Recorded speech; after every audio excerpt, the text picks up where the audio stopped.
All right. Hello, hello, hello, everyone, and welcome to another episode of More Content Talk. That's the only show that cuts through the glam glitz and all the bullshit to bring you the truthiest news that we can find. So, the world is slowly burning to the ground. What can you do, right? I mean, like, what can you do about that? What can you do when the egos of a few um, control the entire world and what happens in it?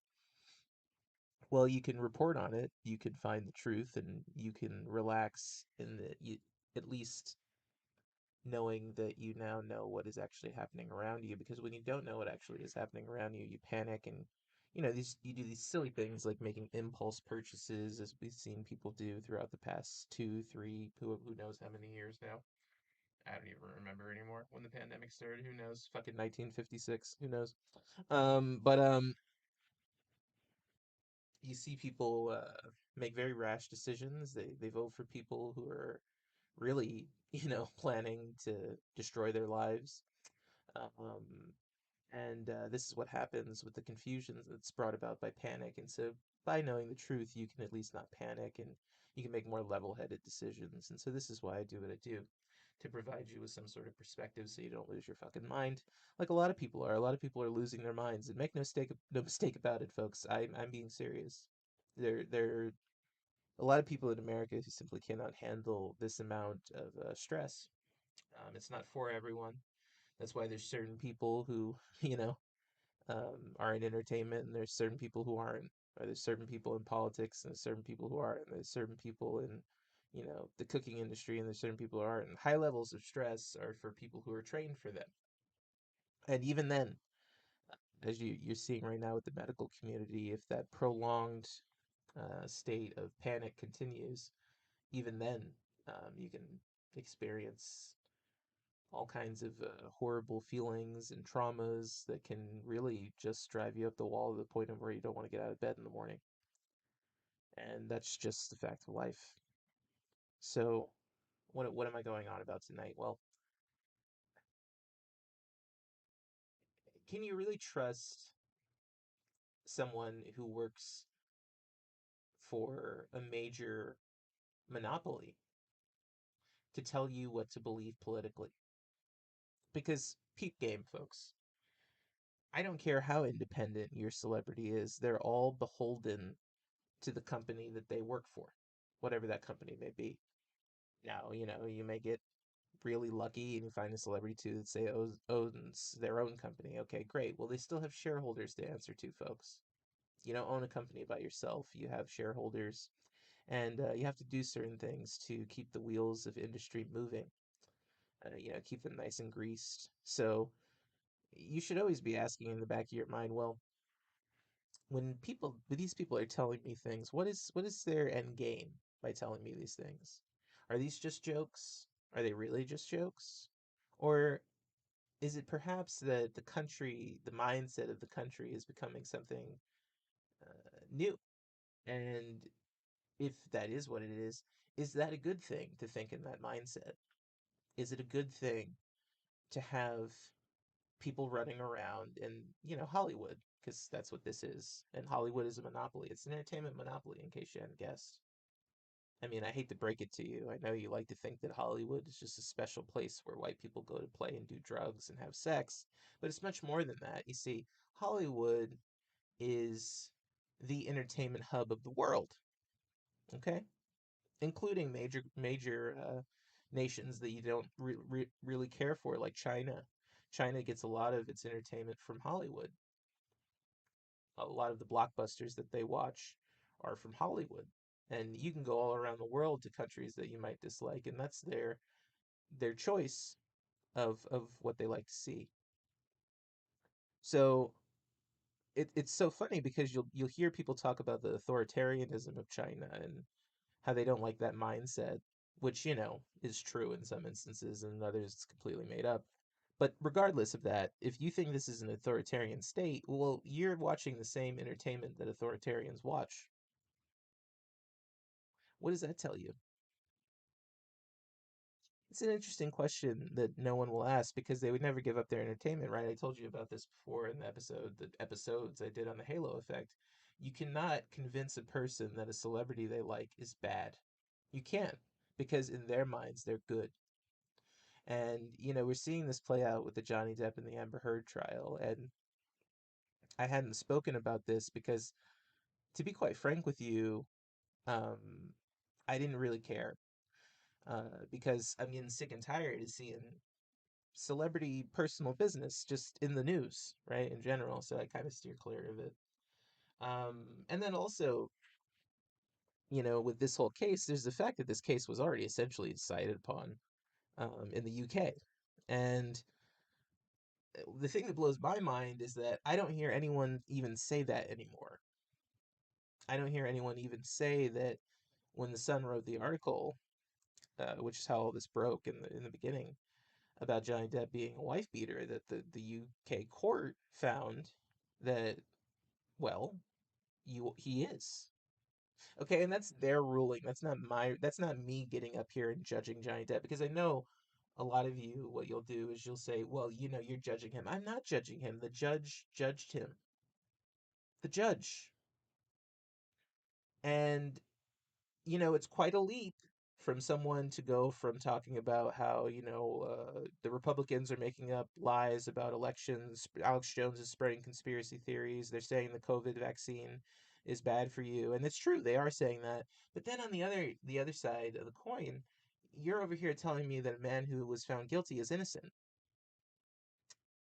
And that's not entirely impossible, but I have to say, from the evidence that I've seen, and from the reporting on the court proceeding that's currently going on that I've seen, it doesn't look like Johnny Depp is going to win this case, folks. And I think a lot of people are going to be very surprised when that happens. Who knows? There might be riots. I was telling someone on Twitter the other day, if there civil war broke out um, in America today, it wouldn't matter. People would still be on their phones in the trenches. Did Johnny? Is he safe? Is Johnny getting out? I got to see Pirates '89. And look, I don't have anything against Johnny Depp. As if you ever were to meet my friends, they would tell you, "Oh, Christopher, that was his favorite actor when he was coming up in the acting game. It was most of our favorite actors. We all loved Pirates of the Caribbean and the acting community, and the movies like Blow.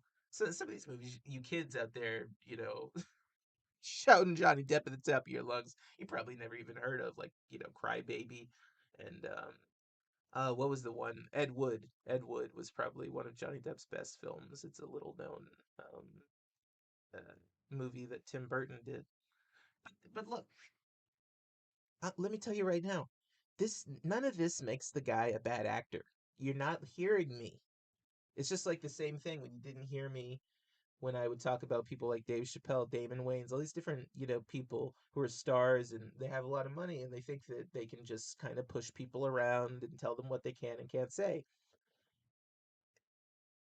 They're all talented. No one is taking that away from them. But where it gets crazy is when celebrities start telling you what to think politically. That's where it gets crazy, because with Chappelle, it's a cancel culture, right?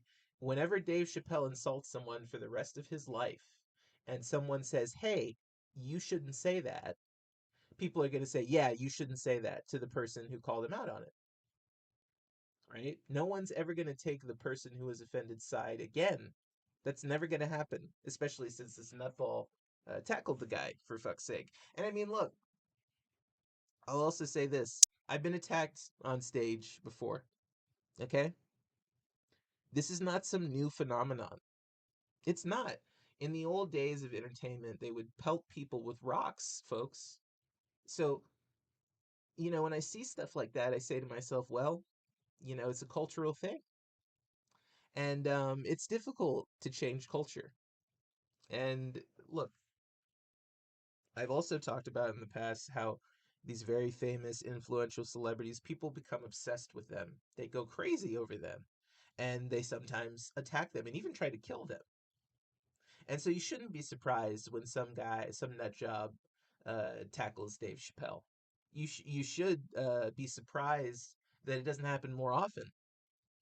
And the people who are in charge of Dave Chappelle's security should be aware that this is a man who goes on stage and insults people for a living. Okay? You're gonna catch an attack or two down the line doing that in your career. It's just gonna happen. And for most of us it happens when we're no one knows who we are. Just like it happened to me, right? No one knows who I am, so no one cares. But oh my God, it happened to Dave Chappelle. It happened to Chris Rock. Oh my God, what are we gonna do? We have to like call Dr. Martin Luther King. We have to resurrect Dr. Martin Luther King to come and do a march against tackling celebrities now, because that's how ridiculous it gets. And what else can you say about it? And here's the thing: cancel culture, all this stuff. Where do you draw the line? When is it not okay for someone to say cancel culture? Because I hear it all the time. Do you know that the term cancel culture is used more in right wing media than it is in any other form of media? Far right media, folks, like the Washington Examiner, for example. That's a right wing publication. They are always writing stuff about cancel culture, and you know who they blame? Liberals, people who are going against their political agenda.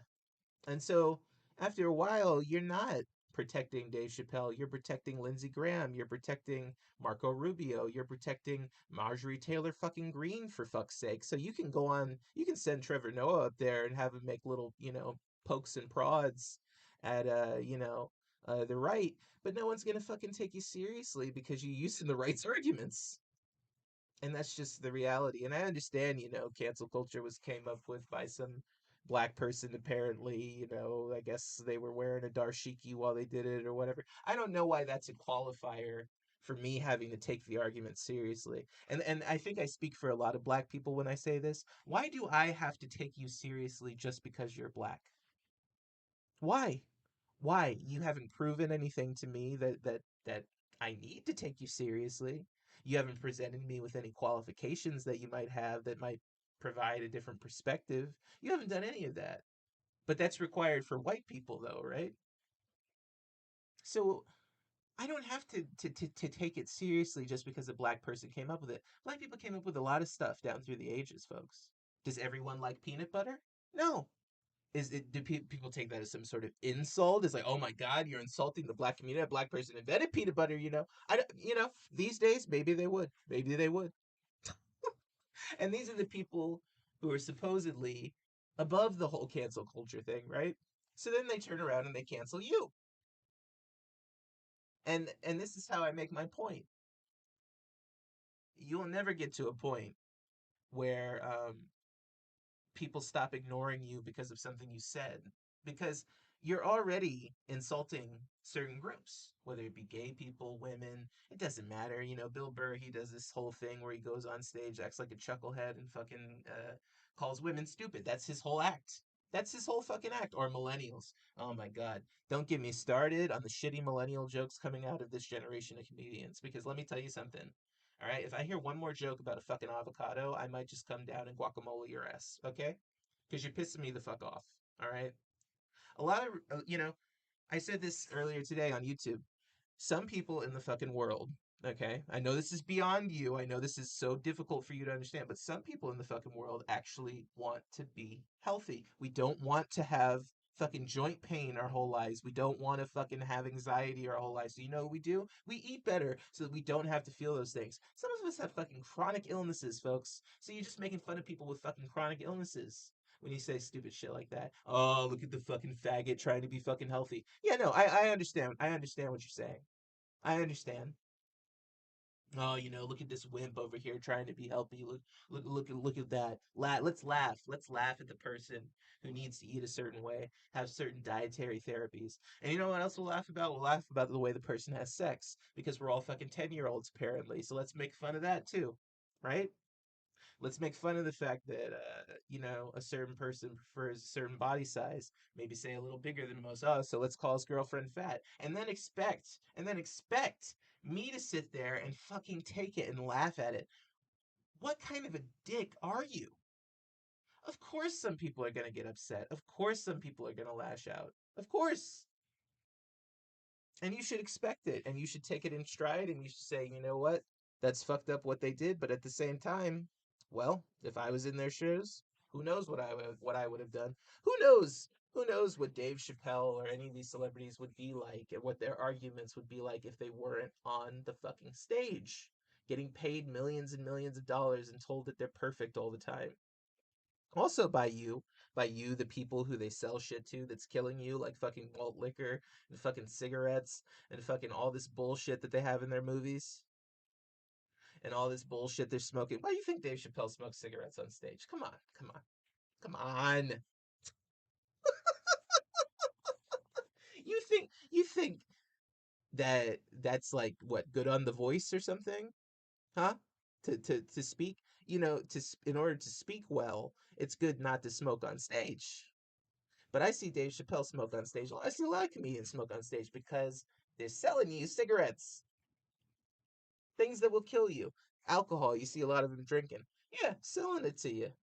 That's the hustle. That's why they have alcohol in the clubs.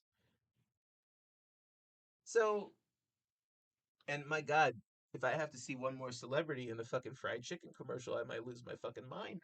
Or, McDonald's, Coca-Cola. I'll go, none of this shit is gonna make you healthier. None of it's gonna make you a better person. I know what they do. They turn around and make jokes about people who eat fruit and vegetables. You think this isn't a coordinated attack on your lifestyle, on you wanting to make yourself a better person? You can't make yourself a better person in America because if you do, people will lose money. It's cheaper to be healthy. It's cheaper to eat things like rice, beans, vegetables. These are the cheap things. Nah, they want you to go get a nice big fat carotid artery, clog your fucking penis until you get a limp dick cheeseburger. That's what they want because it's more fucking expensive. That's why.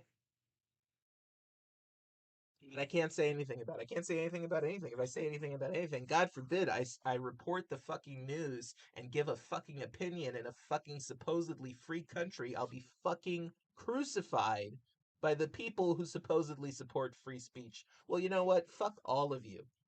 If that's the way you're going to act, fuck each and every last single one of you. And if you can't handle a little bit of different perspective, don't go around preaching free speech. Don't go around talking about you don't like cancel culture because that's exactly what you're doing. All right, all right, all right, folks. Hey, I hope you have a wonderful day, evening, afternoon, fiesta, siesta, downtime, chill time, lunchtime, party time, whatever it may be. And remember, when life gets you down, you can always laugh at something else. Farewell, folks.